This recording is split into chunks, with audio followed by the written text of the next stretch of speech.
vatsy pitahina ho anao anio dia ho hitantsika ao amin'ny Filipianina toko 4:9-5. Vakitsika izany amin'ny anaran'i Jesosy manao hoe: farany ry rahalahy, na inona marina, na inona manakaja, na inona mahitsy, na inona madio, na inona mahatehotia, na inona tsara laza, raha misy atsara-panahy ary raha misy dera dia very zany. Amen. Zavatra ataontsika matetika dia mitarika antsika any amin'ny tsy fahombiazana.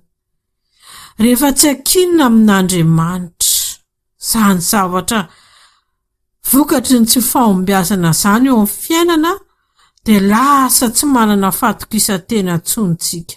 Kely ny finoana ary very ny fanantenana. Ny hatsaran'ny fiainana amin'ny Jesosy no andeha ianarantsika manomboka izao. Fa izy no Andriamanitra lehibe indrindra ary mahefa izao rehetrarehetra izao.